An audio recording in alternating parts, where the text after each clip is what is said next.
반갑습니다. 예, 오늘 이제 세 번째 주 3과 강의 시작하겠습니다. 기도하고 시작하겠습니다. 하나님 아버지 은혜를 감사합니다. 새가족 성경 공부 3주차 내용을 함께 다루려고 합니다. 하나님 오늘 말씀을 통하여서 오늘 배우는 내용을 통하여 기독교에서 가장 핵심적인 예수님에 대한 예수님의 그 일하심과 은혜, 또 하나님께서 예수님을 통해서 나타내신 사랑 잘 깨닫는 구원자 예수님에 대해서 바르게 이해하는 시간이 되게 하여 주옵소서. 이 강의를 듣는 모든 분들에게 성령께서 감동하셔서 지혜와 명철을 더하여 주시고 믿음을 더하여 주실 줄 믿사옵고 예수님의 이름으로 기도하옵나이다. 아멘. 예, 반갑습니다. 1주, 2주차 지나고 3주차에 이렇게 함께 공부할 수 있게 되어서 너무 감사합니다. 이제 오늘은 이 3과를 하는데 3과가 이제 새가족 성경 공부의 핵심입니다. 핵심. 그리고 기독교의 핵심 부분이거든요. 그래서 우리가 잘 같이 공부해 보도록 하겠습니다. 우리가 이때까지 배웠던 내용이 뭐였냐 하면 이제 첫 번째 1과에서는 하나님의 창조에 대해서 배웠어요. 창조죠. 창조는 왜 하셨어요? 하나님께서 하나님 나라를 만들기 위하죠. 그래서 이 나라의 개념이 주권, 영토, 백성, 이 3요소죠. 나라의 구성요소가 3요소인데 주권은 하나님, 영토는 지구를 포함한 온 우주, 백성은 흙으로 만든 사람, 이렇게 만들어졌어요.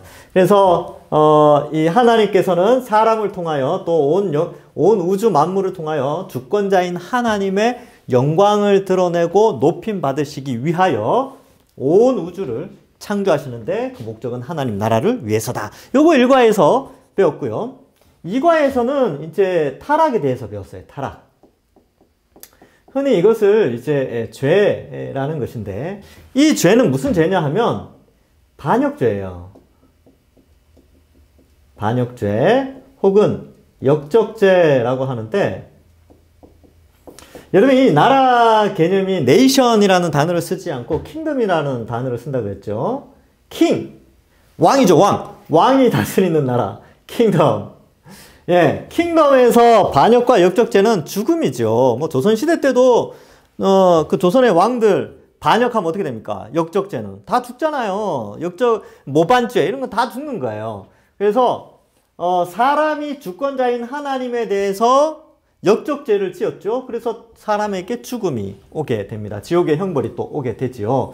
그래서 반역과 역적죄인데 이 죄를 누가 짓게 했냐면 사탄. 예, 사탄이 이제 유혹을 하죠. 유혹. 그래서 아담과 하와가 가담하여서 주권자이신 하나님을 반역하게 된다. 뭐라고 반역을 해요? 야, 너 이 선악과 열매 먹으면 하나님처럼 될 수 있어. 이 말은 뭐예요?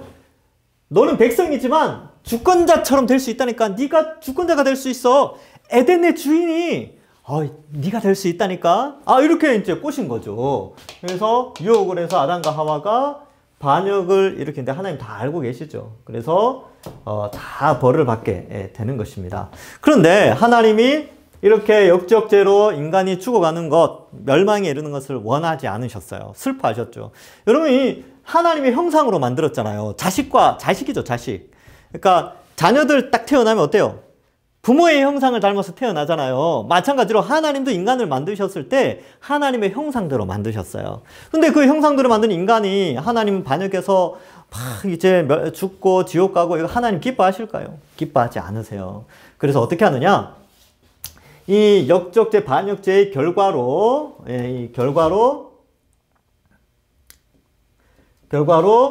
죽음과 지옥의 형벌을 받게 되는데 이 결과에 빠지지 않도록 이 형벌이죠, 형벌. 이 형벌에서 형벌을 받지 않도록 해 주시기를 원하셨어요.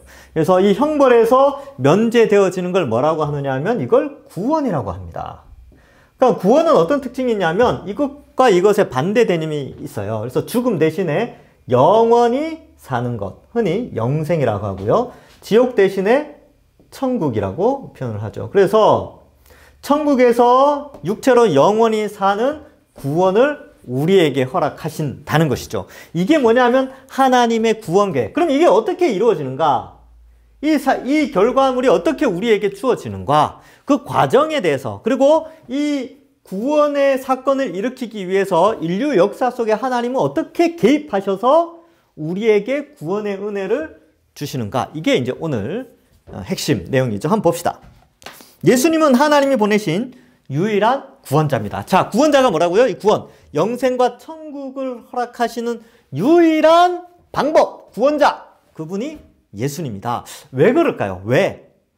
이거는 무턱대고 믿는 게 아니라 논리적으로 믿는 거예요. 자, 오늘은 조금 머리를 좀 써서, 기독교의 신앙은요, 머리를 조금 써야 돼요. 이게 어려운 건 아니에요. 어려운 건 아니고, 설득되어진다는 거죠. 설득. 자, 그럼 어떻게 우리를 예수님이 구원자라는 것을 설득시키고 있는가 한번 살펴보면 되겠죠. 자, 첫 번째, 예수님의 증언. 예수께서 이르시되 내가 곧 길이요 진리요 생명이니 나로 말미암지 않고는 아버지께로 올 자가 없느니라. 일단은 예수님이라는 분이 이렇게 말씀을 하셨어요. 여기에 이제 아버지라는 것은 성부 하나님을 의미하는데, 이 하나님의 존재는요, 여러분, 하나님 존재를 이렇게 인식하시면 돼요. 성부 하나님, 성자 하나님, 성령 하나님, 이렇게 존재하신다. 성부도 하나님이시고요, 성자도 하나님이시고 성령도 하나님이시다. 그러니까 이런 하나님이라는 표현을 쓰니까 좀 그런데, 성부도 신, 성자도 신, 성령도 신이에요. 신적 존재. 근데 이 성부, 성자, 성령이 하나의 신으로서 그 외에 다른 어떤 신이 존재하지 않는 유일한 신이라는 거예요. 유일한. 성부, 성자, 성령 외에는 다른 신이 존재하지 않아요. 얘네들은 사탄, 귀신도 신자를 붙이지만 얘네들은 피조물이에요. 성부, 성자, 성령 하나님이 하나님 나라를 섬기라고 인격체로 이제 육체를 가지지는 않지만 인격적인 존재로 천사를 만드셨는데, 인격이 있다 보니까 이들도 반역을 하게 됩니다. 그래서 천사의 무리 중에 반역한 자들, 그 중에 수장되는, 우두머리 되는 자가 사탄 혹은 마귀라고 하고, 그를 따르는 자들이 귀신인데, 어쨌든 성부, 성자, 성령 하나님 외에는 다른 하나님이 없다. 유일하신 하나님, 이렇게 이해하시면 되고, 전통적으로 우리는 삼위일체라고 합니다. 성부와 성자와 성령이 한 본체로 계신다. 뭐 이렇게 어려운 말을 쓰는데, 하여튼 그렇게 이해하시면 돼요. 아, 유일한 하나님이시구나. 다른 하나님은 없구나. 다른 신은 없구나. 이렇게 이해하시면 되고, 성부와 성자와 성령 동일하게 신적 속성을 다 동일하게 가지고 계시다. 그래서 어느 하나 만들어지거나 그런 피조된 그런 존재가 아니라 다 스스로 성부, 성자, 성령 스스로 계시는 신적 존재, 이렇게 이해하시면 되겠습니다. 그 가운데 성자 하나님이신 예수님이 이 땅에 오셨어요. 우리는 그렇게 믿고 있습니다. 아, 성자 하나님이 피조물, 인간의 형태로, 피조물의 형태로 이 땅에 오셨어요. 이유가 있겠죠? 이유가 있어요. 네, 일단 오셔서 그 이유를 이제 계속 살펴볼 텐데, 이 성자 하나님이신 예수님이 이 땅에 와서 1번의 문제, 갈로 1번처럼 이렇게 말씀하신 거죠. 내가 길이다, 진리다, 생명이다. 길이라는 건 뭐냐면 하나님께로 가는 거예요. 하나님께로, 성부 하나님께로, 흔히 말하는 성부 하나님께로 가는 길이 예수님을 통해서만 갈 수 있다. 어떤 방법이 있겠죠. 그거는 이제 큰 2번에서 알려드릴게요. 두 번째로, 하나님께로 가는 길, 새 에덴으로 가는 길, 영생 복락으로 가는 길, 영생 천국으로 가는 길. 이것이 바로 예수님을 통해서만 갈 수 있다. 비유죠. 네, 비유의 언어입니다. 그 다음에 진리다라고 하는데, 이 진리라는 것은 한자어죠. 한자어인데, 참진의 이치 리자예요. 참된 이치다. 예수님이 참된 이치라는 거예요. 어떤 참된 이치요? 인간이 죽음과 지옥으로 가는데 영생과 천국으로 갈 수 있는 참된 이치, 이론이 예수님을 통해서만 있다는 겁니다. 예. 그 다음 세 번째가 생명이다. 왜냐하면 인간은 죽음과 지옥의 운명을 가지고 태어났기 때문에 영원한 생명을 얻는 그 방법이 늘 궁금했겠죠. 근데 예수님이 말씀하시는 거예요. 내가 생명이다. 이것도 약간 이제 추상적인 표현인데, 생명을 얻는 길이다, 방법이다. 이런 뜻을 의미합니다. 아, 그렇구나. 그러면 이 생명이다. 이 말은 결국 예수님께서 생명나무의 역할을 하셔서 우리에게 영생을 가져다 준다. 이렇게 이해하시면 되겠습니다. 그래서 여러분 이 생명 얻는 거 죽음과 지옥에서 이 형벌에서 면제되어져서 영생과 천국에 이르는 구원을 얻는 것이 우리가 구원받는 예수님 믿는 궁극적인 목표가 여기에 있어요. 예. 근데 예수님을 통해서만 가능하다고 합니다. 왜 그런가? 그거는 큰 2번에서 이제 살펴봅시다. 그 큰 2번은 약간 논리적이에요. 자, 그러면 이제 이 갈로 2번을 볼까요? 20페이지 갈로 2번. 베드로의 증언. 예수님의 수제자. 예, 베드로죠. 베드로가 이런 말을 합니다. 다른 이로서는 구원을 받을 수 없나니 천하 사람 중에 구원을 받을 만한 다른 이름을 우리에게 주신 일이 없음이라 하였더라. 사도행전 4장 12절. 그래서 구원이라는 것은 다른 이름으로는 구원받을 수 없다는 거예요. 유일한 이름. 예, 예수님 외에는 다른 구원의 길이 없다라고 말하죠. 그래서 천하 사람 중에 온 천하의 사람 중에 구원을 받을 만한 다른 이름을 우리에게 주신 일이 없고 오직 예수님의 이름만 허락해 주셨다는 거죠. 그러니까 예수님만이 이 목적을 이루는 유일한 방법이다. 그래서 여러분 이 기독교는요 좀 배타적입니다. 왜냐하면 오리지널은 하나밖에 없으니까 배타적이에요. 여러분 자 보세요. 여러분 명품 좋아하십니까? 백화점에 가면 전 세계에 하나밖에 없는 명품이다. 근데 그게 한국에 상륙했어요. 예, 그래서 저기 유명한 백화점에 딱 전시돼 있어. 근데 가격이 10억이다. 근데 이제 전 세계에 하나밖에 없으니까 명품 가방이 하나밖에 없으니까 어떨까요? 전 세계에서 사람들이 비행기 타고 와가지고 어때요?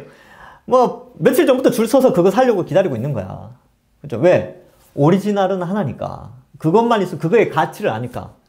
예, 그래서, 이제 어떤 사람이 결국 그걸 샀어요. 10억 주고. 근데 어느 날 동대문 시장에 갔는데 똑같이 생긴 게 있는 거야. 예, 그걸 뭐라 그래요? 이미테이션이라고 하죠. 이미테이션. 예. 근데 이미테이션도 막 팔리는 거예요. 그러면 10억 주고 오리지널 가방을 산 사람은 어떻게 이야기하겠습니까? 여러 가지 이미테이션을 가지고 있는 사람들 앞에서 뭐라고 이야기하겠어요? 야, 그거 다 가짜야. 내게 진짜야. 품질 보증서. 이것을 직접 만든 명품 장인의 사인, 품질 보증서, 이거 인증서, 백화점에서 찍은 사진, 이런 거 다 보여주면서 내게 진짜야. 라고 하면 다른 사람들 어때요? 안 좋아하겠죠. 그리고 이제 속아서 산 사람들도 있을 거 아니에요. 그죠? 속아서 산 사람들. 아니야, 내게 진짜야. 나도 이거 5억 주고 샀어. 여기 있는 사람도. 나도 한 7억 주고 샀어. 내게 진짜야. 막 이렇게 주장하는 사람들이 있을 거 아닙니까? 그러면 진짜 오리지널을 산 사람은 어때요? 답답하겠죠. 그래서 더 주장을 하겠죠. 내게 진짜다. 이걸 뭐라고 하냐면 배타적이다. 이렇게 표현하는 거예요. 다른 사람 인정하지 않고 자기 것만 진짜라고 주장하는. 근데 그럴 수밖에 없죠. 명품은 하나니까. 그래서 이게 언제 증명이 돼요? 그 가방을 만든 회사에 혹은 그에 속한 장인이 와서 그걸 증명해 주는 날 본인께 진짜라고 밝혀지는 것이죠. 예. 우리도 마찬가지입니다. 여러분 기독교는 배타적이에요. 왜냐하면 구원받는 길은 예수님 외에 다른 길이 없어요. 그런데 예수님 흉내를 내면서 여러 가지 짝퉁, 이미테이션 구원 방법을 제시하는 것들이 많이 있다는 거예요. 그러면 언제 증명됩니까? 이게 언제 증명돼요? 예수님 다시 오시면 다 증명되는 거예요. 그리고 현재에도 예수님께서 하나님 우편에서 우리에게 성령 하나님을 보내어 주셔서 성령의 감동하심을 주셔서 우리 속에서 예수님에 대한 이것이 믿어지도록 하십니다. 그게 증명이에요. 증명. 예, 성령의 내적 증명이라고 표현하는데 어쨌든 그래요. 그래서 예수님만이 유일한 구원의 길입니다 라고 하면 예수님을 믿지 않는 사람들에게 있어서 기독교는 상당히 배타적인 것으로 여겨지게 되어져 있습니다. 어떡하겠습니까? 각오하고 예수님 믿어야 돼요. 예수 믿는 사람들이 늘 환영받는 건 아니고, 왜냐하면 예수님 믿는다는 게 이게 유일한 구원의 길이니까 타종교나 다른 사람들에게는 조금 배타적으로 보여지겠구나. 어떡하겠어요? 어쩔 수 없습니다. 구원은 예수님밖에 없어요. 그럼 왜 예수님밖에 없는가? 그것을 2번에서 설명합니다. 예수님이 완전한 자격을 갖추신 구원자이심을 무엇으로 알 수 있습니까? 여기 쭉 설명했는데 이거 한번 읽어보시고요. 제가 이제 설명을 해드릴게요. 정말 그런가? 정말 예수님이 구원자가 맞는가? 라는 설명을 좀 해드릴게요. 자, 지금 여기 보시면 구원자의 조건을 세 가지로 설명하고 있어요. 첫 번째는 하나님.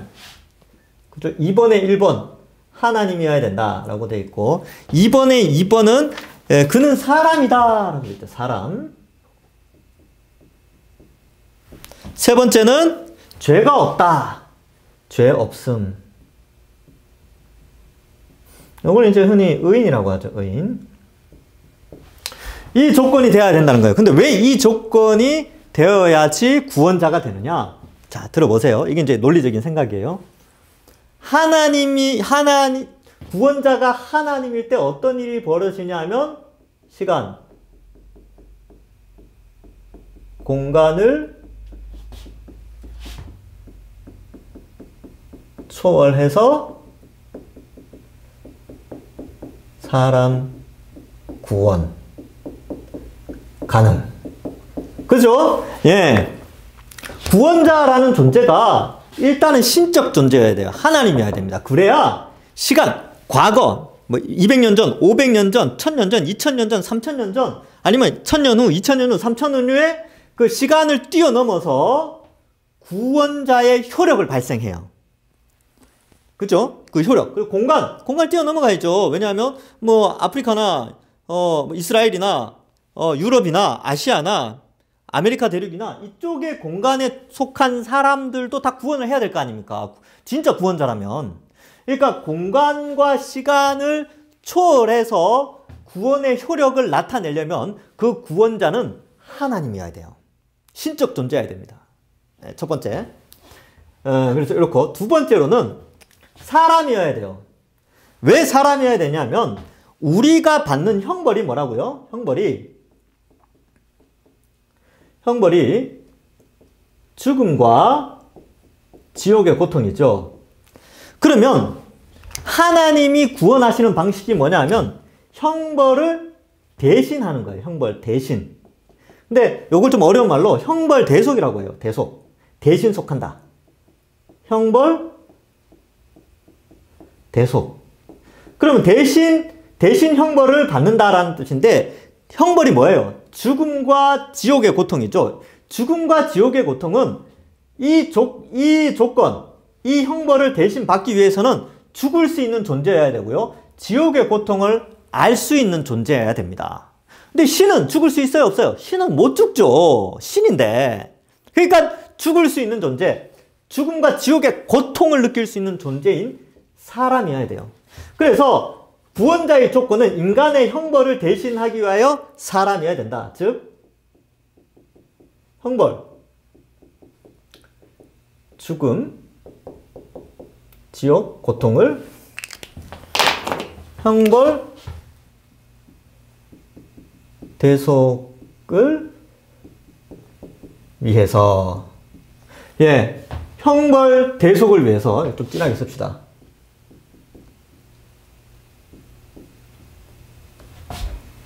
형벌 대속을 위해서 반드시 사람으로 와야 돼요. 그래서 사람이어야지 죽을 수 있고 지옥 고통을 당할 수 있죠. 그 다음 세 번째, 의인이어야 돼요. 즉 죄가 없어야 됩니다. 죄가 있으면 형벌은 왜 받는다고요? 형벌은 죄 때문에 받는 거예요. 그런데 형벌을 대신 치러워 주려면 자기가 죄가 없어야 돼요. 왜냐하면 자기 죄 때문에, 자기가 죄를 지어버리면 자기 죄로 인하여 형벌을 받거든요. 그냥 다른 사람의 형벌을 대신할 수 없어요. 예를 들면 이런 거죠. 사형수가 다른 사형수를 대신해서 내가 대신 죽을게, 넌 살아나, 이렇게 할 수 있어요, 없어요? 없죠. 지도 사형수인데, 지도 죄인인데. 그러면 어떤 조건이냐면 누군가의 죄의 형벌을 대신하기 위해서는 그 형벌을 대신할 자격 조건이 되어야 됩니다. 네. 그래서 이제 뭐 이런 거죠. 그래서 의인이어야지 죄인을 대신할 수 있어요. 죄인은 죄인을 대신할 수가 없죠. 의인만이 죄인을 대신해서 형벌을 받을 수 있습니다. 그래야 죄인이 풀려나죠. 그죠? 그래서 뭐 이런 형벌 대속 같은 건 지금도 있어요. 지금도. 제가 대학교 다닐 때 처음 운전면허증을 따고, 제 셋째 누나가 있는데, 셋째 누나 프라이드 베타차를 끌고 이제 간 적이 있어요. 근데 타고 가다가 제가 속도 위반을 했습니다. 제가 그 위반 장소도 아직 알아요. 예, 왜냐하면 처음으로 나라로부터, 국가로부터 형벌을 받았거든요. 그래서 속도 위반하니까 과태료가 나오겠죠. 근데 제가 대학생 때니까 그걸 갚을 수 있는 능력이 없는 거예요. 근데 그 형벌이죠, 형벌. 누가 대신 갚아줬을까요? 누나가 대신 갚아줬어요.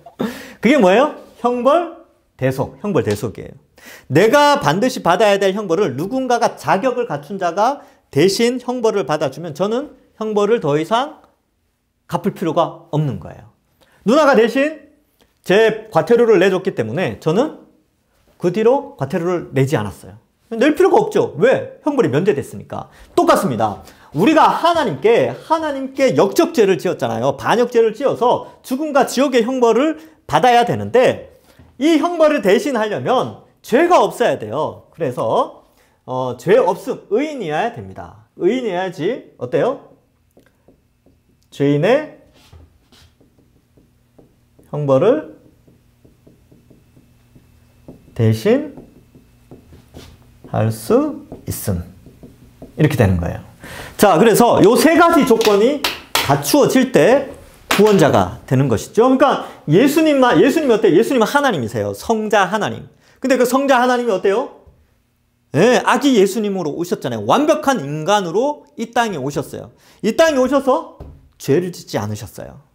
예, 성경에는 여러 군데에서 죄 없다. 그래서 예수님이 죄 없고 완전한 사람이면서 신적 존재이기 때문에 우리의 형벌인 죽음과 지옥의 형벌을 대신하심으로 이 신적 영향력을 드러내어서 전 인류, 어느 세대에나 오고 오는 모든 세대에 구원을 일으키는 효력을 발생시키게 됩니다. 이것이 바로 구원자가 예수님이다. 그러면 죽음과 지옥의 형벌을 어떻게 담당한 줄 아세요? 어떻게 하신 줄 아세요? 바로 우리가 잘 아는 유명한 이것은 십자가 사건입니다. 십자가. 인류가 개발한 사형 제도 중에 가장 끔찍하다고 하는 십자가 형벌. 이 십자가는요, 거의 원래는 한 3일 정도 지나야 죽어요. 그래서 매달려 있고, 타는 갈증과, 이제, 그래요. 며칠 지나면 살이 썩는 냄새가 나니까 까마귀들이 날라와서 눈을 쪼기도 하고요. 산에 이제 매달려 있으면 들짐승들이 밤에 와가지고 하여튼 그래요. 하여튼 끔찍한, 그래서 지옥의 고통을 맛보는 사형틀이 십자가고요. 그 지옥의 고통에 시달리다가 죽음을 맛보는 곳이 십자가입니다. 그래서 이 십자가에서 예수님이 우리의 형벌을 대신하여 죽게 되는 것이죠. 하나님께서 이 계획을 가지시고 성부, 성자, 성령 하나님이 이 계획을 실행하시게 됩니다. 그래서 21페이지 보세요. 그는 하나님이시다. 그가 누구냐면 예수님이에요. 태초에 말씀이 계시니라. 이 말씀이 하나님과 함께 계셨으니 이 말씀은 곧 하나님이시라. 이게 좀 어려운데 이 본문이 좀 어려워요. 로고스라는 건데 헬라어로는 이렇게 써요. 로고스 이렇게 쓰는데 로고스죠. 로고스. 말씀이다. 이게 고유명사일 때는 일반 명사일 때는 그냥 말 이런 뜻인데 고유명사로 쓰일 때는 즉 뭔가 사물을 지칭하는 단어로 대문자로 쓰일 때는요. 이게 뭐냐면 로고스라는 신적 존재예요.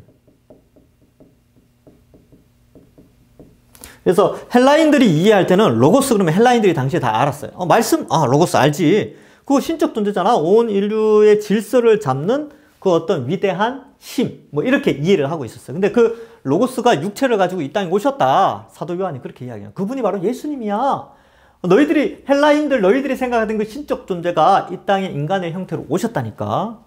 그분은 바로 예수님인데 그분은 하나님이야. 말씀은 곧 하나님이시라. 이렇게 표현한다는 거예요. 물론 요한복음의 여러 군데에서 예수님은 하나님이라는 표현들이 많이 나옵니다. 요한복음 1장 18절에도 나오고, 5장 18절에도 나오고, 요한복음 10장 30절에 나와 아버지는 하나이니라. 이것도 신적 존재를 드러내죠.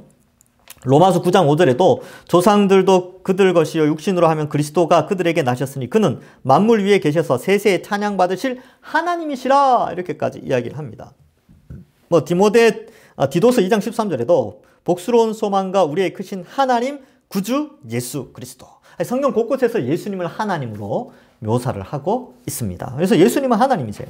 두 번째, 그는 사람이시다. 말씀이 육신이 되어 우리 가운데 거하심에 우리가 그의 영광을 보니 하나님의 독생자의 영광이요 은혜와 진리가 충만하더라. 말씀이 육신이 되어 이렇게 됐죠. 사람으로 오셨다는 거죠. 그러니까 성경 곳곳에 또 예수님 사람으로 오셨잖아요. 피곤하니까 어땠어요?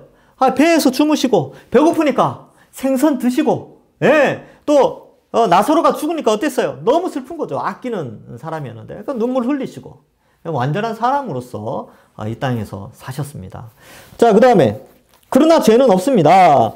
예, 그가 우리 죄를 없애려고 나타나신 것을 너희가 아나니 그에게는 죄가 없느니라. 죄가 없어요. 그 옆에다가 또 하나 적어 놓으세요. 히브리서 4장 15절. 거기에도 예수님이 죄가 없다. 이렇게 대제사장이신 예수님은 죄가 없으시다. 이렇게 표현하고 있습니다. 예수님은 죄가 없어요. 그래서 요 세 가지 조건이 이렇게 이루어져야지 어떻게 된다고요?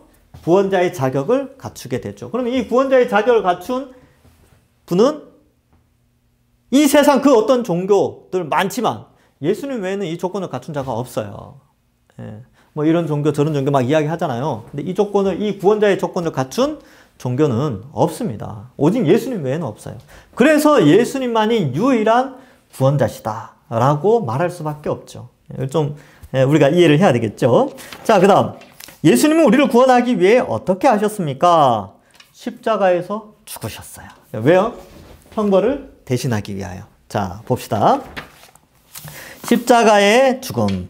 그리스도께서 우리를 위하여 저주를 받은 바 되사 율법의 저주에서 우리를 속량하셨으니 기록된 바 나무에 달린 자마다 저주 아래에 있는 자라 하였습니다. 이게 무슨 말이냐 하면 나무에 달려 죽는 것은 전통적으로 이 저주를 받아 죽는 거라고 생각을 했어요. 근데 예수님이 나무 십자가에 달려 죽으셨거든요. 그러면 예수님 자신의 저주를 받은 것이 아니라 온 인류의 저주를, 그 저주는 형벌, 이거죠. 죽음과 지옥의 이 저주의 형벌을 이 창세기 1장에서 보면 나오잖아요. 그러니까 죽음과 뭐 보통 그런 거죠.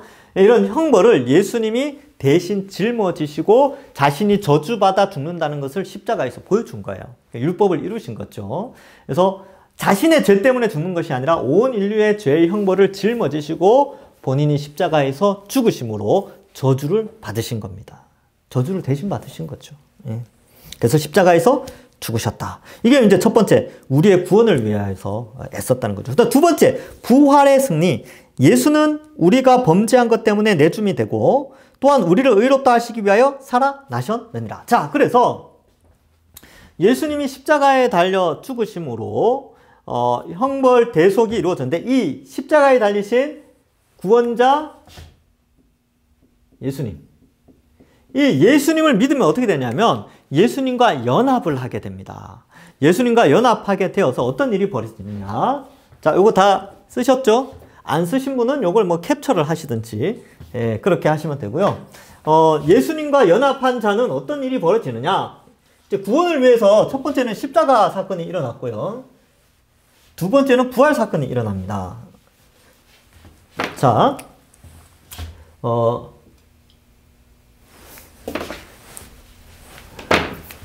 예수님, 그 다음에 여기 아담, 최초의 인류죠. 인류는 두 개의 인류의 대표자로 인하여서 형성되어 있습니다.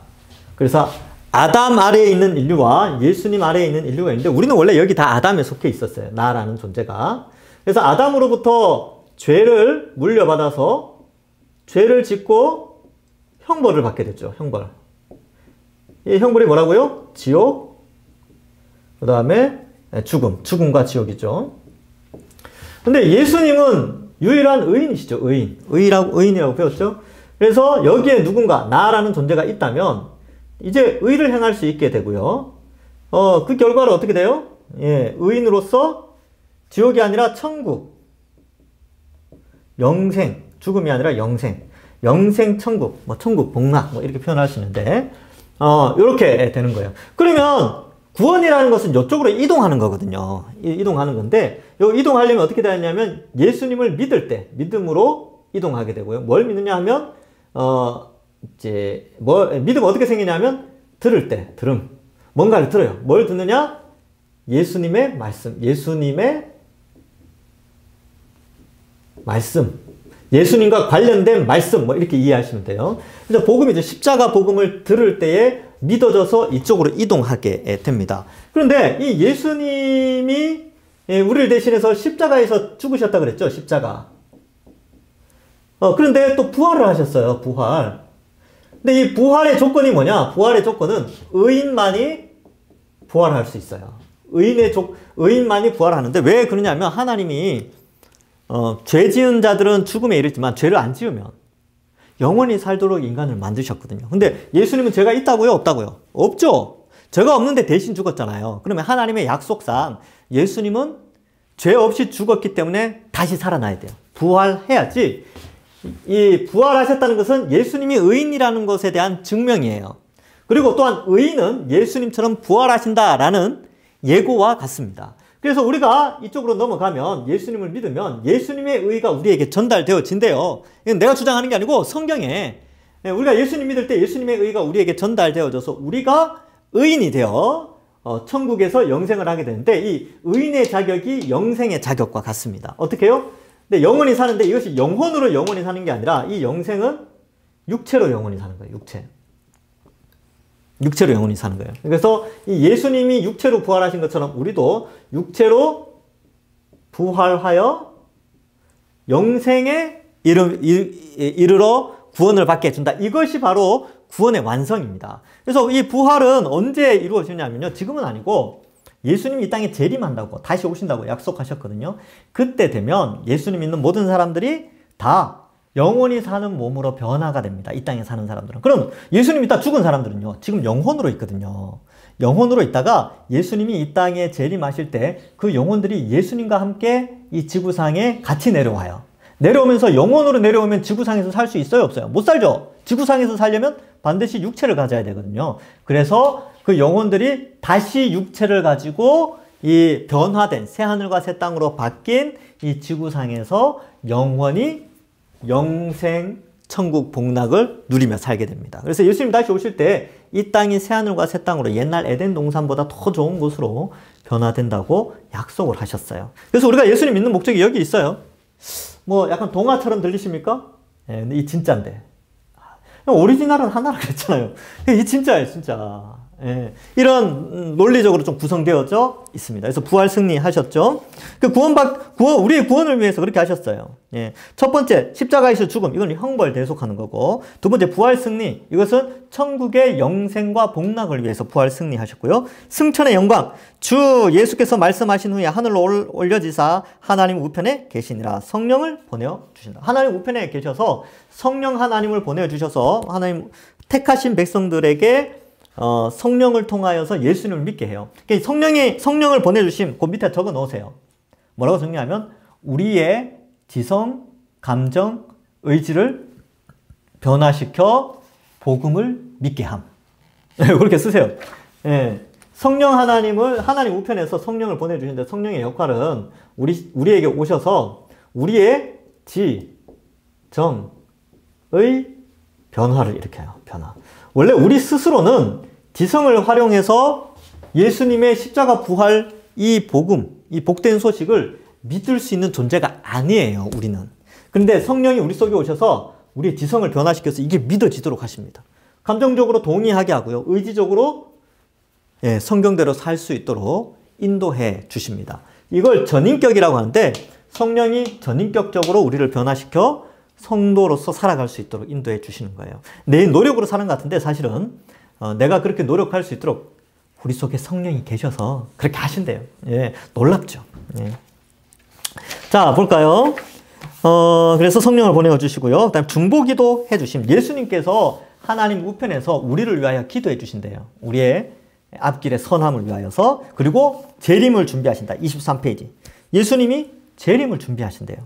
자, 예수 그리스도를 믿는 자에게 주시는 하나님의 선물은 무엇입니까? 네, 세 가지죠. 집안, 구원. 주 예수를 믿으라 그리하면 너와 내 집이 구원을 받으리라 하고, 한 사람이 예수님 믿으면요, 그 사람을 통하여서 가족들이 또 예수님을 믿게 됩니다. 두 번째, 하나님의 자녀가 되는 권세. 영접하는 자 곧 그 이름을 믿는 자들에게는 하나님의 자녀가 되는 권세를 주셨으니, 하나님이 준비해 놓으신 모든 것을 누릴 수 있는 권세를 주십니다.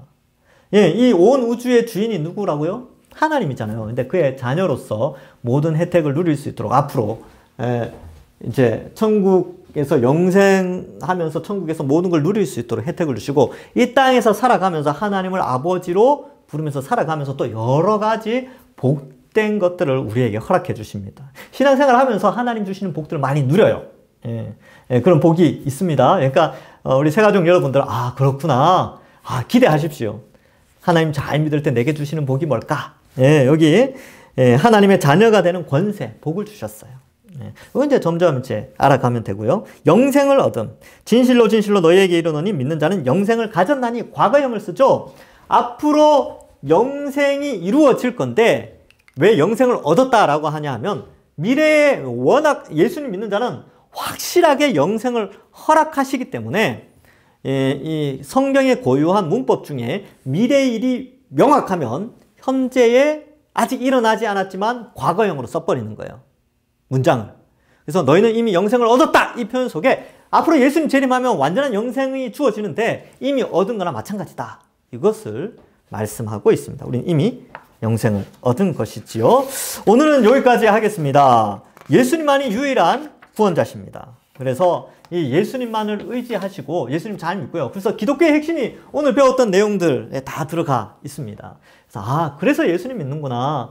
예수님이 하나님이시고 또 사람으로 오셔서 우리의 죄 형벌을 대신하셨고 또 의인으로서 죄 없으시지만 우리를 대신하여 죽으셨구나. 그 예수님 믿으면 어떻게 된다고요? 우리도 하나님의 자녀가 되고 의인이 되어서 부활하게 되고 또 어떻습니까? 의인으로서 천국 소망하면서 천국 영생 복락을 누리는 자로 세워주셨다. 이것을 깨닫고 신앙생활 아주 기쁘게 하시고요. 또 이 세상의 어떤 그런 흐름보다는 이 성경의 가치관으로 또 함께 생각하셔서 무장하셔서 믿음 생활 잘 하시고 이러한 개념들 좀 잘 이해하셔서 신앙생활 이제 기초를 더욱더 튼튼하게 다져가시는 우리 모든 여러분들 되기를 간절히 축원합니다. 자, 기도하겠습니다. 하나님 감사합니다. 예수 그리스도의 형벌 대속의 십자가 복음으로 말미암아 구원하여 주시니 감사합니다.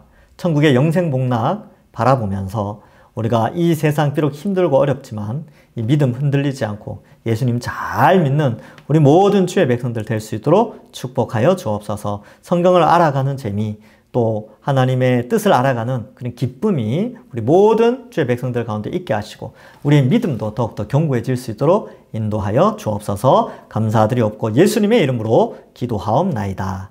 아멘. 감사합니다.